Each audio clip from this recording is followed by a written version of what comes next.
نحمدک یا اللہ ونستعینک یا رسول اللہ اما بعد فاعوذ باللہ من الشیطان الرجیم بسم اللہ الرحمن الرحیم ووالد وما ولد آمنت باللہ صدق اللہ مولانا العظیم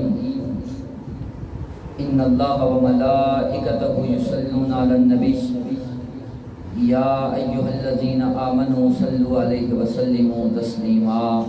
اللہم صلی علی سیدنا و مولانا محمد وعلی آل سیدنا و مولانا محمد وبارک وسلم وصلی علیہ الصلاۃ والسلام علیک یا شفیع المذنبین وعلی آلک واصحابک یا رحمۃ للعالمین۔ عرش پہ تازہ چھیڑ چھاڑ فرش پہ طرفہ دھوم دھام، عرش پہ تازہ چھیڑ چھاڑ فرش پہ طرفہ دھوم دھام، کان جدھر لگائیے تیری ہی داستان، اور وہ جو نہ تھے تو کچھ بھی نہ تھا، وہ جو نہ تھے تو کچھ بھی نہ تھا، جان ہے وہ جہان کی جان ہے تو جہان ہے۔ بعد از حمد و صلات لائق صد عزت و تکریم میرے بزرگوں، دوستوں، بھائیوں، آپ اور میں مکرمی جناب حکیم محمد اعجاز چشتی صاحب حفظہ اللہ تعالیٰ کے گھر میں اس انتہائی پر رونق محفل میلاد مصطفیٰ صلی اللہ علیہ وسلم میں شریک ہیں، اور آج کی آنے والی رات وہ رات ہے کہ کائنات میں اس جیسی رات کوئی نہیں، پوری کائنات میں اس جیسی رات کوئی نہیں۔ یعنی قرآن کریم میں جس رات کو سب سے افضل رات فرمایا گیا وہ لیلۃ القدر ہے، وہ لیلۃ القدر ہے، جس کے بارے میں اللہ تبارک و تعالیٰ کا ارشاد گرامی ہے کہ لیلۃ القدر خیر من الف شہر، کہ لیلۃ القدر اکیلی 1000 مہینوں سے افضل رات۔ لیکن شیخ محقق شیخ عبدالحق محدث دہلوی رحمہ اللہ آپ نے بھی یہ بات لکھی ہے، اور امام قسطلانی شارح بخاری آپ نے بھی یہ بات لکھی ہے۔ آپ فرماتے ہیں کہ بے شک لیلۃ القدر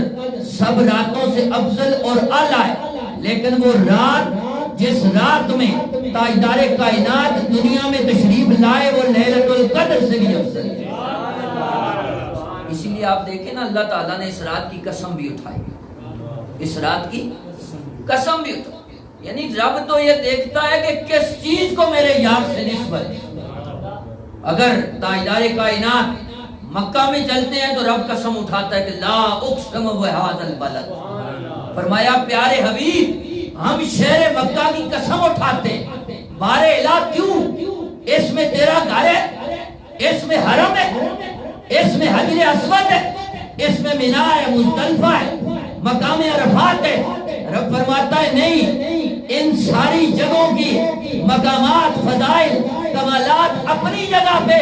میں شہر مکہ کی قسم کھاتا ہوں تو صرف اس لیے کہ اس میں میرا حبیب چلتا۔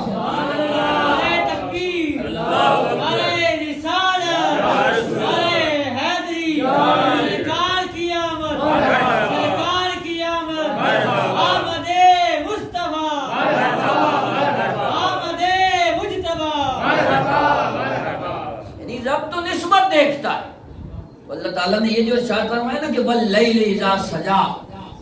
قسم ہے اس رات کی جب وہ چھا جائے، جب وہ چھا جائے۔ پوچھا گیا کہ کون سی رات؟ رات تو ہر دن کے بعد آتی ہے، اس سے کون سی رات مراد ہے؟ جس رات کی قسم رب بھی کھا رہا ہے۔ تو علی بن برہان الدین حلبی نے سیرت حلبیہ میں لکھا کہ اقسم اللہ باللیلۃ مولدہ صلی اللہ علیہ وسلم، کہ رب تعالیٰ نے اس آیت مقدسہ میں اس رات کی قسم کھائی ہے کہ جس رات تاجدار کائنات دنیا میں تشریف لائے، جس رات حضور دنیا میں تشریف لائے۔ اس وجہ سے کہ رب نسبت دیکھتا، کس چیز کو میرے حبیب سے نسبت. اور ہمارا تو مسلک ہی یہ ہے, ہمارا تو مذہب ہی ہے کہ ہم دیکھتے ہیں نسبت تاجدار کائنات سے جس کی بھی ہو گئی وہ مرتبہ اور مقام پا گئے. اس پانیوں میں آپ دیکھیں سب سے افضل پانی, جب یہ بات ہوئی فقہاء کے نزدیک کہ کائنات میں سب سے افضل پانی کون سا ہے, امام اہل سنت سیدی اعلیٰ حضرت فاضل بریلوی رضی اللہ تعالی نے فتاوی رضویہ میں لکھا, آپ فرماتے ہیں کہ پوری کائنات کے جتنے بھی پانی ہیں ان پانیوں میں سے سب سے افضل پانی وہ ہے جو تاجدار کائنات کی انگلیوں سے نکلا. حضور کی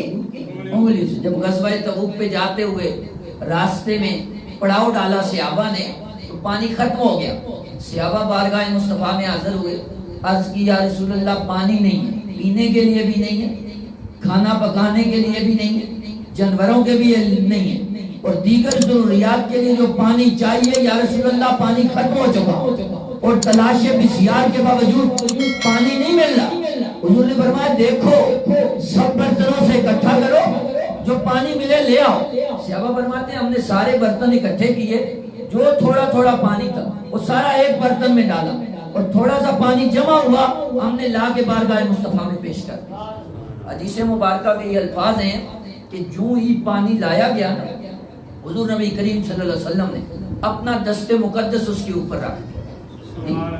حضور نے اپنا ہاتھ, یہ تو میں اشارہ کر رہا ہوں نا, ہمارے یہ گندے ہاتھ اس لائق ہی نہیں ہے کہ ہم ان کو تشبیہ دیں. حضور کے ہاتھ, تاجدار کائنات نے اپنے ہاتھ اوپر رکھے. حدیث مبارکہ کے یہ الفاظ ہیں, صحابہ فرماتے ہیں فجعل الماء یفور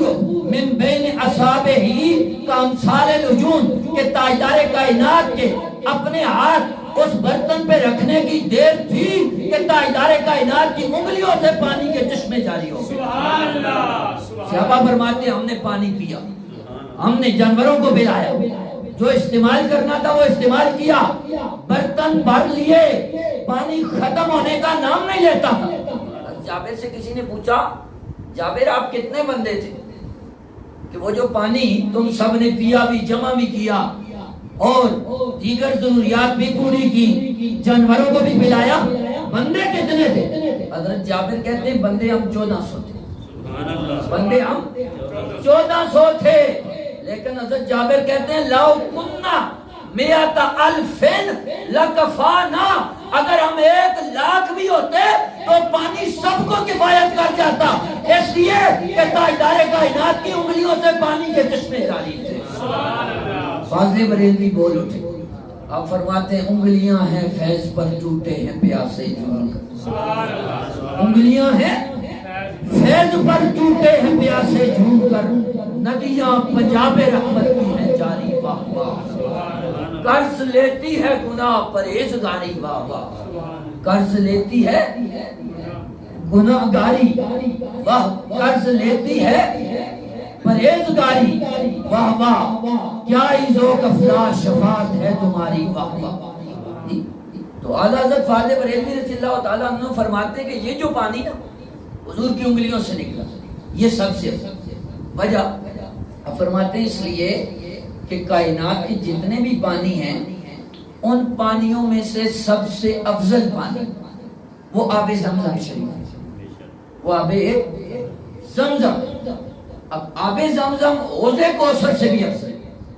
حوض کوثر سے بھی افضل ہے. آپ نے اس پہ دلیل قائم کی. آپ فرماتے ہیں آب زمزم حوض کوثر سے افضل کیوں ہے؟ آپ فرماتے ہیں اس لیے کہ جب تاجدار کائنات صلی اللہ علیہ وسلم معراج پہ تشریف لے جانے لگے نا تو حضور نبی کریم صلی اللہ علیہ وسلم کے قلب عطر کو غسل مبارک جس پانی سے دیا گیا وہ آب زمزم تھا, وہ آب زمزم تھا. اگر قلب عطر کو غسل حوض کوثر سے کے پانی سے دیا جاتا تو وہ افضل ہوتا, اس لیے کہ رب نے اپنے حبیب کے جسد عطر کے لیے اور اس میں سے قلب عطر کے لیے اسی پانی کا انتخاب کرنا تھا جو سب سے افضل ہو, اور رب نے اس وقت قلب عطر کے لیے جس پانی کا انتخاب کیا وہ آب زمزم تھا. یہ اس بات کی دلیل ہے کہ آب زمزم سارے پانیوں سے حتیٰ کہ حوض کوثر سے بھی افضل ہے. یہ ہو گیا آب زمزم. حضرت فرماتے ہیں کہ جو حضور کی انگلیوں سے نکلا نا یہ آب زمزم سے بھی افضل، یہ آب زمزم سے بھی کیوں؟ دلیل اس امام اہل سنت فرماتے ہیں اس لیے کہ جو آب زمزم ہے وہ نکلا جناب اسماعیل کی ایڑی لگانے سے، جناب اسماعیل کی ایڑی سے، اور یہ پانی نکلا تاجدار کائنات کے دست مقدس سے۔ ادھر جناب اسماعیل ہیں، ادھر نبی الانبیاء، ادھر امام الانبیاء ہیں، اور ادھر جناب اسماعیل ذبیح اللہ علیہ السلام کی ایڑی ہے، اور یہاں تاجدار کائنات کا وہ دست مقدس ہے کہ تاجدار کائنات اس کے ساتھ اگر درخت کو اشارہ کرے تو وہ زمین سے جڑیں اکھیڑ کر زمین کو پھاڑتا ہوا بارگاہ مصطفیٰ میں آ جاتا ہے۔ یہاں یہ دست مقدس ہے کہ جس کے ساتھ تاجدار کائنات اگر پتھر کو اشارہ کرتے تو پتھر پانی میں تیرتا ہوا بارگاہ مصطفیٰ میں آ جاتا ہے۔ یہاں وہ دست مقدس ہے کہ تاجدار کائنات اگر سورج ڈوب چکا ہو اس کو اشارہ کرے تو وہ واپس آ جاتا ہے۔ وہاں یہاں وہ دست مقدس ہے کہ اگر تاجدار کائنات اشارہ کریں تو چاند کے 2 ٹکڑے ہو جاتے ہیں۔ سبحان اللہ، نعرہ تکبیر، نعرہ رسالت، نعرہ تحقیق، نعرہ حیدری، سرکار کی آمد، غمخوار کی آمد، آمد مصطفیٰ۔ امام اہل سنت فرماتے ہیں جو نسبت اس کو حاصل ہے وہ آب زمزم کو نہیں، وہ آب زمزم کو نہیں ہے۔ لہذا کائنات کے سارے پانیوں سے سب سے افضل پانی وہ ہے جو تاجدار کائنات کی انگلیوں سے جاری ہوا۔ تو میں آج یہ کر رہا ہوں کہ آج کی رات سب سے افضل اس لیے ہے کہ اس کو نسبت میرے مصطفیٰ سے، اس کو نسبت میرے مصطفیٰ سے۔ شیخ محقق نے یہ بات لکھی ہے، شیخ محقق فرماتے ہیں کہ یہ افضل رات ہے لیلۃ المیلاد، لیلۃ القدر سے بھی، اس لیے کہ لیلۃ المیلاد میں تاجدار کائنات خود تشریف لائے، اور لیلۃ القدر تو حضور کو عطا کی گئی، لیلۃ القدر تو حضور کو عطا کی گئی۔ اور دوسری دلیل شیخ محقق نے یہ دی، آپ فرماتے ہیں کہ لیلۃ القدر کی وجہ افضلیت یہ ہے کہ تنزل الملائکۃ والروح فیہا بإذن ربہم، کہ اس میں فرشتوں کا نزول ہوتا ہے، اور لیلۃ المیلاد اس لیے اس سے بھی افضل ہے کہ اس میں خود تاجدار کائنات دنیا میں تشریف لائے۔ تو تیسری وجہ شیخ محقق نے بیان فرمائی، شیخ محقق فرماتے ہیں کہ لیلۃ القدر کی وجہ افضلیت یہ ہے کہ لیلۃ القدر صرف مومنوں کے لیے، صرف اس میں بخشش ہوتی، رب کی رحمت ہوتی اور بڑا اہتمام ہوتا ہے، لیکن سب کا سب مومنوں کے لیے ہے۔ لیکن لیلۃ المیلاد صرف مومنوں کے لیے نہیں، بلکہ اس رات وما ارسلناک الا رحمتا للعالمین، تاجدار کائنات تمام جہانوں کے لیے رحمت بن کے دنیا میں تشریف لائے۔ تو اس لیے یہ رات بہت افضل رات آج کی رات، کیونکہ نا محفل یہی ہے ہماری گھر کی ہے، بندے 2 ہوں 4 ہوں،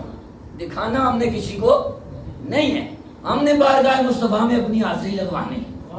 جی کہ یا رسول اللہ ہم کمینے لوگ اور تو کچھ نہیں کر سکتے،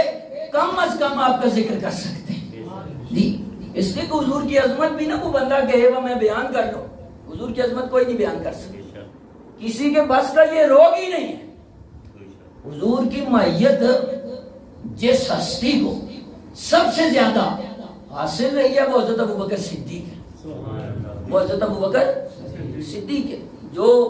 ظاہری حیات میں بھی حضور کے ساتھ تھے، بچپن کے ساتھ ہی تھے، اور پھر غار میں بھی ساتھ تھے، آج مزار میں بھی ساتھ ہیں، اور کل قیامت کے دن جب میرے آقا نا میدان معاشر میں آئیں گے نا تو تب بھی ابوبکر صدیق ساتھ ہوں۔ یہ جامع ترمذی کی حدیث ہے، حضور فرماتے ہیں کل جب میں میدان معاشر میں آؤں گا نا تو میرے دائیں جانب صدیق اکبر ہوں گے، بائیں جانب فاروق اعظم، اور دوسری حدیث میں یہ حضور فرماتے ہیں میرے سامنے اگلی طرف مولا علی ہوں گے اور پچھلی جانب عثمان غنی ہوں گے، یعنی 4 یاروں کے جرمت میں حضور تشریف لائیں گے، حضور تشریف لائیں گے۔ تو ابو بکر صدیق ابھی مزار میں بھی ساتھ اور قیامت کے دن میدان معاشر میں آئیں گے تو تب بھی ساتھ، تب بھی ساتھ، یعنی جب بیٹھنے کی باری آئے گی نا تب بھی ساتھ بیٹھیں گے جی۔ ریاض النظرہ میں یہ حدیث مبارکہ ہے، حضور فرماتے ہیں 2 تخت بچھائے جائیں گے، 2 تخت اور ان کے درمیان ایک کرسی بچھائی جائے گی۔ حضور فرماتے ہیں جو دائیں جانب تخت ہوگا نا اس پہ میں مصطفیٰ بیٹھوں گا، اس پہ میں مصطفیٰ بیٹھوں گا، اور حضور فرماتے ہیں جو بائیں جانب تخت ہوگا اس پہ سیدنا ابراہیم خلیل اللہ بیٹھیں گے، اور درمیان میں کرسی خالی ہوگی۔ ایک منادی ندا دینے والا یہ اعلان کرے گا کہ ابو بکر صدیق کہاں ہے، وہ تشریف لائیں اور اس کرسی میں تشریف فرما ہو جائے۔ جس بندے کو حضور کی اتنی ماہیت حاصل ہے، حضور نے ان کو بھی مخاطب کیا، فرمایا یا ابا بکر لم یعرفنی حقیقتاً سوا ربی، فرمایا پیارے ابو بکر میری ماہیت تجھے سب سے زیادہ حاصل ہے، تو میرے ساتھ چلتا پھرتا اٹھتا بیٹھتا کھاتا پیتا ہے، اور مزار میں میرے ساتھ، میدان معاشر میں میرے ساتھ، بچپن سے میرے ساتھ، لیکن کہیں یہ دعویٰ نہ کر بیٹھنا کہ میں حقیقت محمدی کو جان گیا ہوں، اس لیے کہ مجھ مصطفیٰ کی حقیقت کو میرے رب کے علاوہ کوئی نہیں جان سکتا۔ جب جان کوئی نہیں سکتا تو بیان کیسے کر سکتا؟ کوئی نہیں بیان کر سکتا۔ اسی لیے نا اللہ تعالیٰ کا یہ فرمان ہے، اللہ تعالیٰ فرماتا ہے قُلْ لَوْ كَانَ الْبَحْرُ مِدَادًا لِكَلِمَاتِ رَبِّي لَنَفِدَ الْبَحْرُ قَبْلَ أَن تَنْفَدَ كَلِمَاتُ رَبِّي وَلَوْ جِئْنَا بِمِثْلِهِ مَدَدًا۔ اللہ تعالیٰ فرماتا ہے اگر ساری کائنات کے جتنے درخت ہیں یہ سارے قلم بن جائیں، اور ساری کائنات کے جتنے سمندر ہیں یہ سارے سیاہی بن جائیں، یہ سارے سیاہی بن جائیں، یہ قلمیں اور یہ سیاہی ان کے ساتھ کلمات ربی کو لکھا جائے، کلمات ربی کو لکھا جائے۔ قرآن کہتا ہے وَلَوْ جِئْنَا بِمِثْلِهِ مَدَدًا، اس کی مثال اور سیاہی لائے، یعنی پھر اتنے سمندر اور لائے جائے، پھر اتنی درختوں کی کلمیں بنا کے اور لائے جائے، پھر لکھا جائے۔ اللہ فرماتا ہے پھر بھی وہ کلمات ربی کو لکھ نہیں سکتے۔ اب کلمات ربی کیا ہیں جی؟ نور العرفان ہی دیکھ لینا، یعنی بڑی تفاسیر کو دیکھیں تو بڑا لمبا ماہ نور العرفان جی، ایک جلد میں حکیم الامت مفتی احمد جار خان کا عاشق اردو میں، تو حکیم الامت مفتی احمد جار خان نعیمی رحمہ اللہ فرماتے ہیں کہ 3 چیزیں، ایک ہے کلمہ ربی، ایک ہے کلمہ ربی، ایک ہے کلیم ربی، ایک ہے کلیم ربی، اور ایک ہے کلمات ربی، ایک ہے کلمات ربی۔ آپ فرماتے ہیں کلمہ ربی ہیں جناب عیسیٰ، جناب عیسیٰ روح اللہ، اس لیے قرآن کہتا ہے انما المسیح ابن مریم رسول اللہ و کلمتہ، چھٹے بارے کہ بے شک مسیح ابن مریم جناب عیسیٰ روح اللہ، آپ اللہ کے رسول بھی ہیں اور کلمہ ربی بھی، کلمہ ربی بھی۔ حکیم الامت فرماتے ہیں یہ تو ہو گئے کلمہ ربی، اور کلیم کون ہے؟ آپ فرماتے ہیں موسیٰ علیہ السلام، موسیٰ علیہ السلام۔ اس وجہ سے کہ اللہ تعالیٰ نے ارشاد فرمایا وَكَلَّمَ اللَّهُ مُوسَىٰ تَكْلِيمًا، کہ اللہ تعالیٰ نے موسیٰ سے کلام کیا، اور ایسا کلام کیا جیسا کلام کرنے کا حق تھا۔ آپ ٹھہرے کلیم اللہ۔ جناب حکیم الامت فرماتے ہیں کہ جناب عیسیٰ کلمہ ربی ہے، جناب موسیٰ کلیم اللہ ہے، اور کلمات ربی تاجدار کائنات کی ذات ہے۔ یہاں پہ رب فرما رہا ہے کہ اگر سارے کائنات کے درخت کلمے بنے اور سمندر یہ سیاہی بنے، پھر اس کی مثل اور لائی جائیں، یہ کلمات ربی کو لکھنا چاہیں، یعنی شان مصطفیٰ کو، عظمت مصطفیٰ کو، مقام مصطفیٰ کو، رفعت شوکت مصطفیٰ کو اگر لکھنا چاہیں تو یہ نہیں لکھ سکتے، اس لیے کہ تاجدار کائنات کا مقام اور مرتبہ یا رب جانتا ہے یا تاجدار کائنات خود جانتے ہیں، یا حضور خود جانتے۔ باقی نظارہ ہر کوئی کر رہا ہے، وہ دیکھتا رہے گا کہ ہر آئے دن رب گواہ ہے کہ وَلَلْآخِرَةُ خیر لک من الاولی، جی کہ پیارے حبیب آپ کی ہر آنے والی گھڑی پہلے سے بہتر، اور ذکر مصطفیٰ ہر آئے دن بڑھتا جا رہا ہے، یعنی ذکر مصطفیٰ تو بڑھتا ہی جا رہا ہے، جو حضور کا ذکر کرے اس کا ذکر بھی بڑھتا جاتا ہے، یعنی جو اپنے آپ کو نا حضور کے لیے وقف کر دے، جی حضور کا نام لے تو وہ بھی جب دنیا سے جاتا ہے نا تو 1.25 کروڑ بندہ اس کے جنازے میں بھی آ جاتا ہے، اس لیے کہ حضور کے ساتھ نسبت ہے۔ جب آپ اپنے آپ کو حضور کے لیے وقف کر دیں گے تو پھر اس کا صلہ کسی دنیا دار اور کسی وزیر اعظم کسی صدر سے لینے کی ضرورت نہیں ہے، پھر اس کا صلہ تاجدار کائنات خود دیتے، اس کا صلہ حضور دیتے۔ باقی لوگ ابھی بھی ذکر کو روکنے کی کوشش کرتے کر رہے ہیں، یعنی انتظامیہ کو تو اتنا مسئلہ ہے، ابھی یہ تازہ اس ربیع الاول میں یہ 2 قصوں کے اندر حضور نبی کریم صلی اللہ علیہ وسلم کے میلاد کے جلوس اور لبیک یا رسول اللہ کے نعرے کی وجہ سے FIR کٹ گئی، علماء 4 علماء کو نامینیٹ کر دیا گیا اور باقی 60 بندوں نامعلوم کے نام ڈال دیے، جی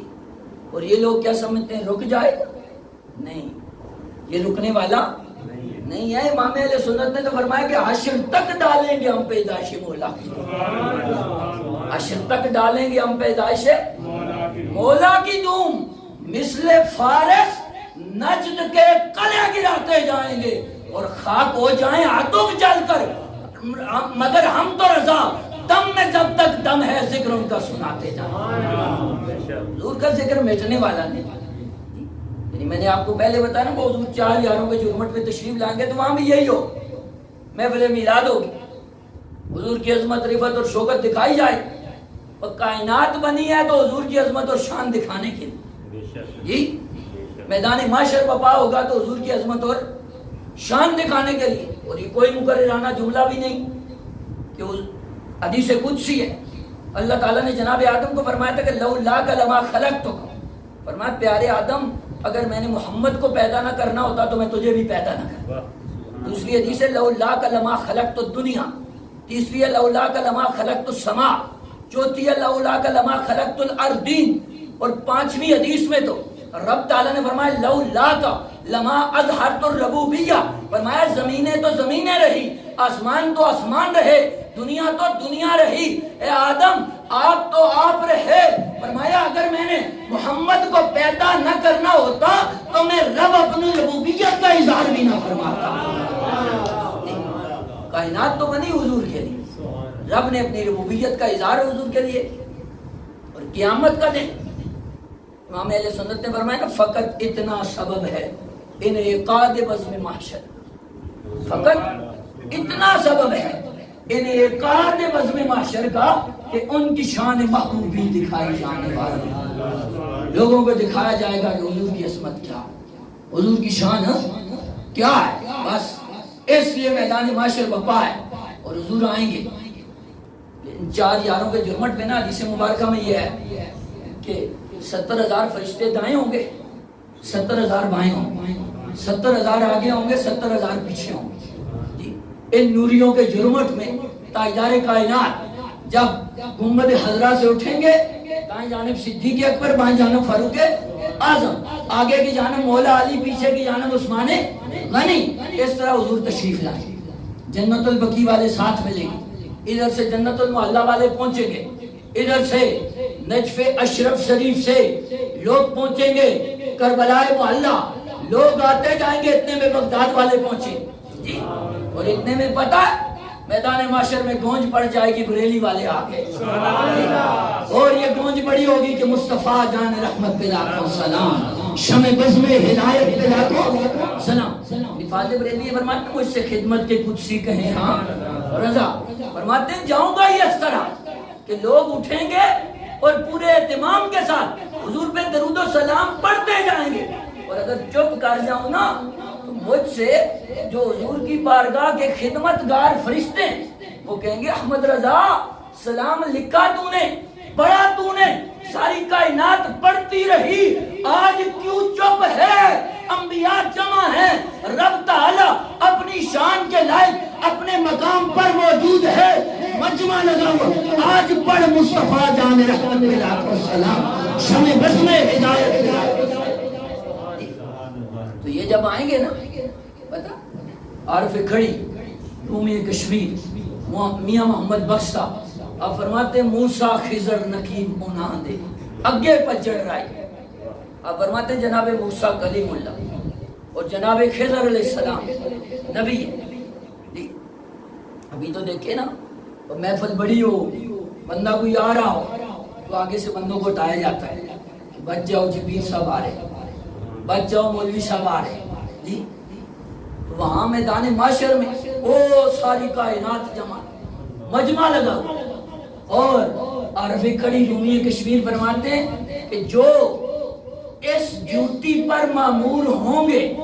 اور یہ خدمت سر انجام دینے کے لیے منتخب کیے جائیں گے کہ جو رسول اللہ صلی اللہ علیہ وسلم کی آمد پہ آگے سے بندوں کو ہٹائیں اور راستہ بنائیں، وہ موسیٰ کلیم اللہ ہوں گے، وہ جناب خضر ہوں گے۔ موسیٰ کلیم اللہ اور جناب خضر بندوں کو ہٹا رہے ہوں گے کہ ہٹ جاؤ، اور تاجدار کائنات تشریف لا رہے ہیں، حضور آ رہے ہیں، حضور آ رہے ہیں، اس لیے کہ میدان معاشر میں حضور کی عظمت دکھائی جا رہی، حضور کی شان دکھائی جا رہی۔ اور جب داخلے کی باری آئے گی جی تو حضور فرماتے انبیاء کھڑے ہیں، جناب آدم سے لے کر جناب عیسیٰ تک سارے انبیاء کھڑے ہیں، لیکن ان کو جنت جانے کی اجازت نہیں، ان کو جنت جانے کی اجازت نہیں ہے۔ یعنی یہ وہ ہستیاں ہیں، وہ نفوس قدسیاں ہیں کہ بندہ ان کا کلمہ پڑھ کے جنت میں جاتا ہے، ان کا کلمہ، یعنی وہ جتنی امتیں تھیں ان کی، وہ ان کا کلمہ پڑھتی تھی تو جنت میں جائیں گی، اگر کلمہ نہیں پڑھا تو جنت میں نہیں جائیں گی۔ لیکن آج یہ بھی کھڑے، پوچھا گیا آپ کیوں کھڑے، آپ چلے جائیں جنت میں، تو حضور فرماتے حرمت الجنت علی الانبیاء حتی ادخلها، فرمایا رب نے جنت پہ، رب نے انبیاء پہ جنت حرام فرما دی ہے اس وقت تک جب تک میں مصطفیٰ سب سے پہلے نہ جنت میں داخل ہوں۔ حضور فرماتے ہیں میں جاؤں گا پھر انبیاء آئیں، پھر انبیاء آئیں۔ یہ حضور کی عظمت، یہ حضور کی عظمت، اور حضور کی وجہ سے حضور کی امت کی بھی عظمت، حضور کی امت کی بھی عظمت۔ حضور فرماتے حرمت الجنت علی الامم حتی تدخل امتی، حضور فرماتے ہیں امتوں پر بھی رب نے جہنم حرام کر دی ہے جب تک میری امت جنت میں نہ چلی۔ یعنی پہلی امتوں کے بڑے بڑے لوگ کھڑے ہوں،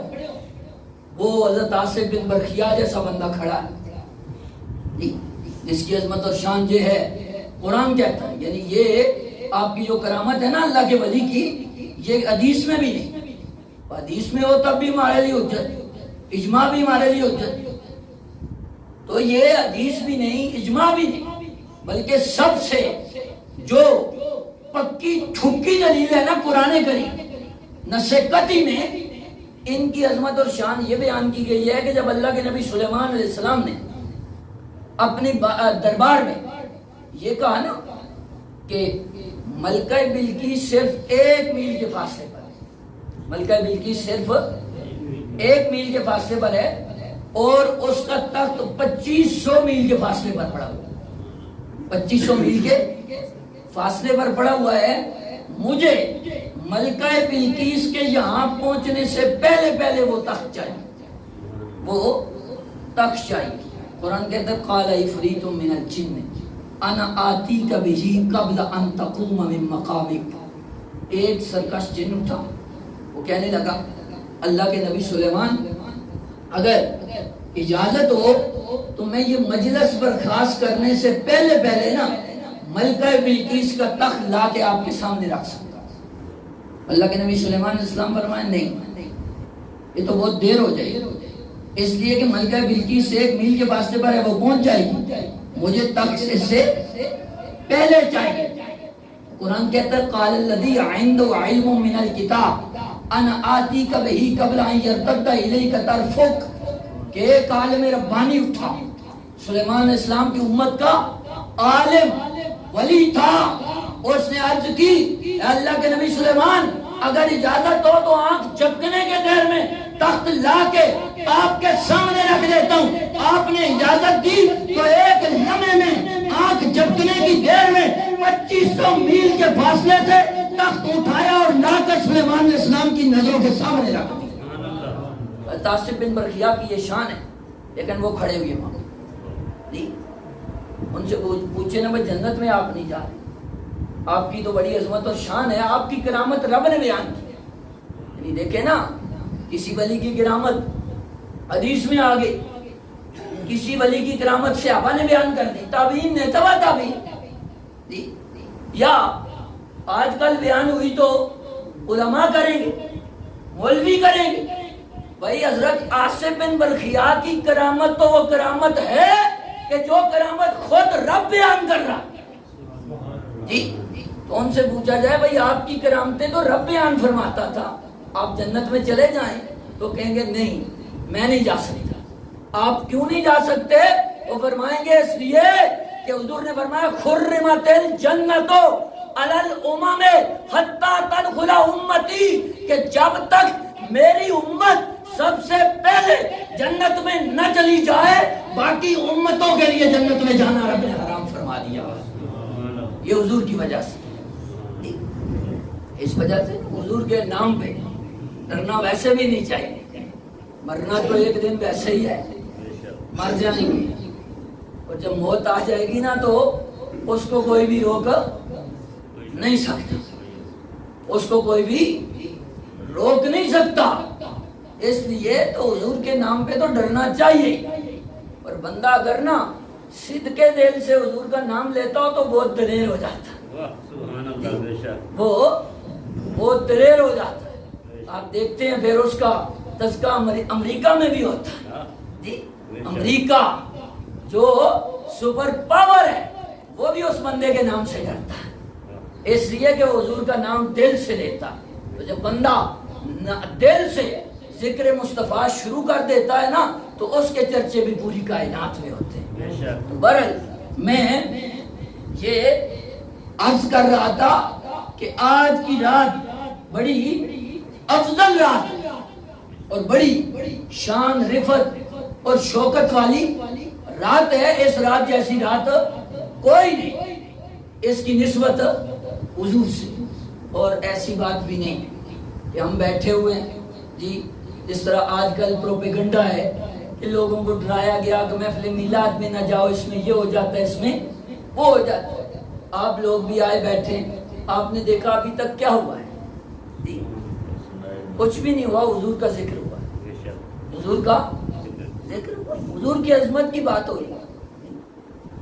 نہ میں نے اپنے باپ کی بات کی ہے، نہ اپنے دادے کی بات کی جی، اور کرتے بھی نہیں، اس وجہ سے کہ جہاں حضور کا ذکر ہو جائے وہاں کسی اور کی ضرورت ہی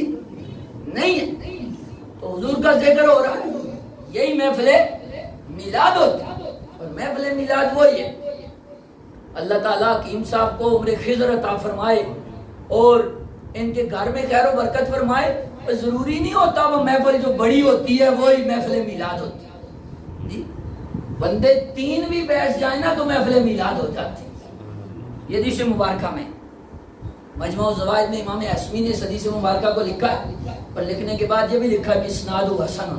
اس حدیث کی سند بھی حسن ہے۔ حدیث مبارکہ کیا ہے؟ ام المؤمنین سیدہ طیبہ طاہرہ عائشہ صدیقہ عفیفہ رضی اللہ تعالی عنہ، آپ فرماتی ہیں تذاکرہ رسول اللہ صلی اللہ علیہ وسلم و ابو بکر میلاد و ما عندی، آپ فرماتی ہیں میں تھی، جناب ابو بکر صدیق تھے اور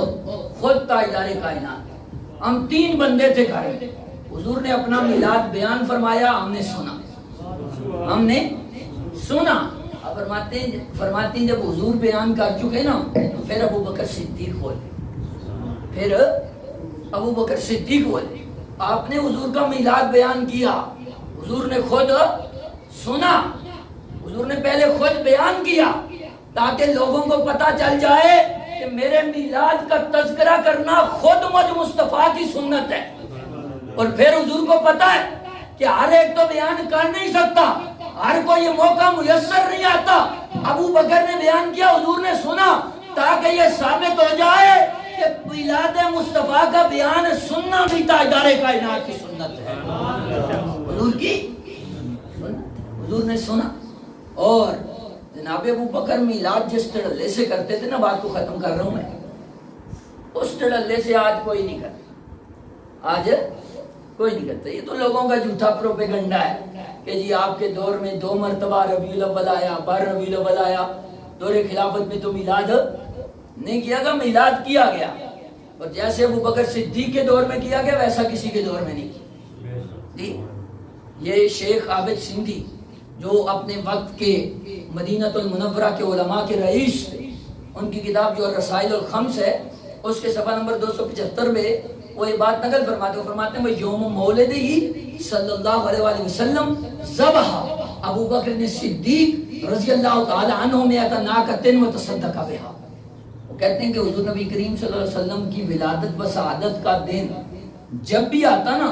تو حضرت ابو بکر صدیق 100 اونٹ ذبح کرتے اور ذبح کر کے ولادت مصطفیٰ کی خوشی میں تقسیم فرماتے. سبحان اللہ، سبحان اللہ. یعنی جو بندے یہ کہتے ہیں نا یہ فضول خرچی ہے تو یہ ابو بکر صدیق سے پوچھنا چاہیے. جو یہ کہتے ہیں وہ 22 جمادی الثانی کو چھٹی ہونی چاہیے، یہ میں بھی کہتا ہوں وہ 22 جمادی الثانی کو کیا ہے، چھٹی ہونی چاہیے. لیکن وہ یہ بھی کہتے ہیں نا وہ مدح صحابہ کا جلوس بھی نکلنا چاہیے. میں نے کہا ضرور نکلنا چاہیے، لیکن 22 جمادی الثانی سے پہلے نا 12 ربیع الاول کا نکلنا چاہیے. اس لیے کہ 22 جمادی الثانی کو بھی جلوس نکلنا بہت عظمت کی بات ہے، لیکن ابو بکر صدیق کو بھی جو عظمت ملی ہے وہ 12 ربیع الاول کی وجہ سے ملی ہے. تو پہلے 12 ربیع الاول کو نکالو پھر 22 جمادی الثانی کو نکالو. ان جی کی یکم محرم کو نکلنا چاہیے، میں نے کہا نکالو جی، نکلنا چاہیے، چھٹی ہونی چاہیے، میں نے کہا ہونی چاہیے جی. پھر میں نے کہا لیکن یکم محرم سے پہلے 12 ربیع الاول کو نکالو. اس لیے یکم محرم الحرام اگر دن ہے فاروق اعظم کا تو فاروق اعظم کو یہ عظمت اور مقام اگر ملا ہے تو بارگاہ مصطفیٰ سے ملا. اس وجہ سے کہ یہ تو شاہ ولی اللہ نے نا ازالۃ الخفا میں لکھا ہے کہ آپ ایک دن چند صحابہ کے ہمراہ جا رہے تھے نا، ایک جنگل سے گزرے تو وہاں بیٹھ گئے، فاروق اعظم رونے لگ گئے جی. تو صحابہ نے پوچھا امیر المومنین کیا بات ہے؟ بس فاروق اعظم نے فرمایا کہ مجھے وہ دور جاہلیت یاد آ گیا کہ میں نا اس جنگل میں اونٹ چراتا تھا، میرا باپ مجھے 4 یا 5 اونٹ دیتا تھا کہ یہ چراؤ. بس فاروق اعظم فرماتے ہیں میں چراتا تھا، مجھ سے وہ 4 یا 5 اونٹ نہیں سنبھالے جاتے،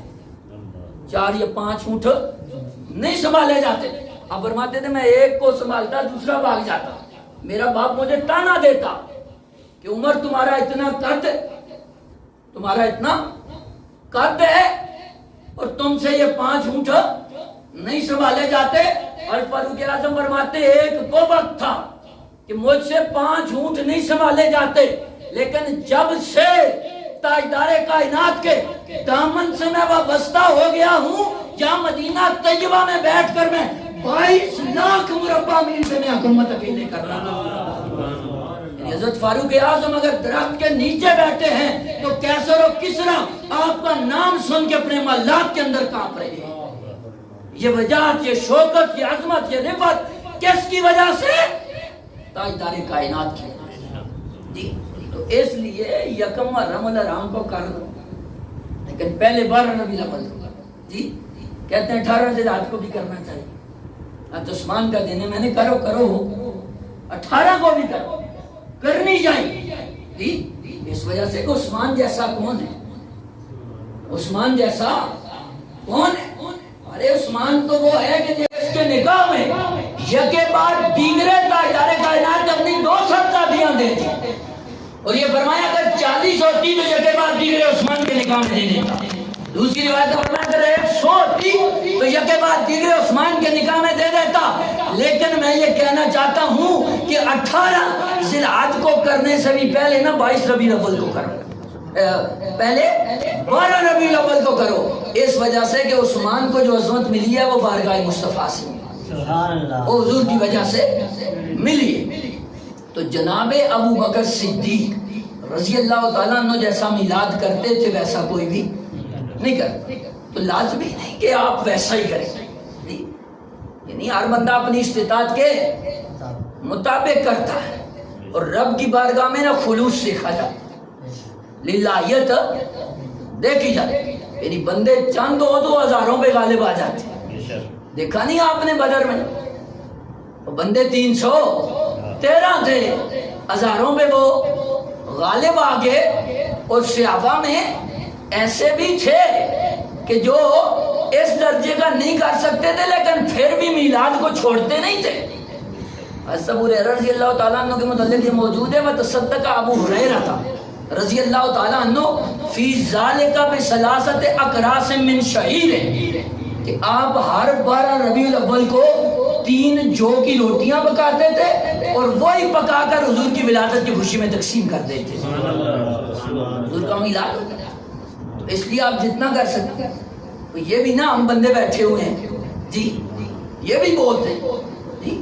تو بندہ نا سنی ہو تو وہ اکیلا پوری امت بن جاتا ہے جی، اس وجہ سے کہ یہ ہمارے اکابر نے لکھا ہے۔ تو بعض بندے سمجھتے ہیں نا سواد اعظم وہ ہے کہ تعداد زیادہ، آپ فرماتے نہیں، سنی ایک ہو تو وہی سواد اعظم، وہی سواد اعظم ہے۔ تو بندوں کی بات نہیں ہے، تو بندے آپ نہ بھی جمع کریں نا، تو کل 12 ربیع الاول ہے، آپ کی یہ استطاعت ہے تو ایک ٹافیوں کا پیکٹ ہی لے جی، وہی آپ گلی میں کھڑے ہو گے نا تو بچوں میں تقسیم کر دیں اور انہیں بتائیں کہ آج حضور کی ولادت کا دن، آج 12 ربیع الاول ہے، آج وہ دن ہے کہ آج حضور آئے تھے، آج حضور آئے تھے، اس وجہ سے کہ حضور کی آمد کی خوشی، بھائی یہ دیکھیں لوگوں نے اس کو بھی باعث نزاع بنا دیا، بھائی یہ بھی کوئی مسئلہ ہے ایسا کہ جس پہ جھگڑا جائے جی، جس کو باعث نزاع بنایا جائے، حضور آئے تو ہر چیز میں خوشی منائی۔ حتیٰ کہ علامہ ابن حجر نے لکھا کہ پانی کے اندر جو مچھلیاں تھیں نا وہ بھی ایک دوسرے کو مبارکبادیں دینے لگے، ان سے کسی نے پوچھا تمہیں کیا ہو گیا، انہوں نے کہا ہونا کیا تھا حضور آ گئے، ہونا کیا تھا حضور آ گئے۔ علامہ ابن حجر فرماتے ہیں جو وحشی جانور تھے جنگلوں کے اندر وہ بھاگنے لگے، خوشیاں منانے لگے، ایک دوسرے کو مبارکبادیں دینے لگے، کسی نے کہا تمہیں کیا ہو گیا، انہوں نے کہا ہونا کیا تھا حضور آ گئے،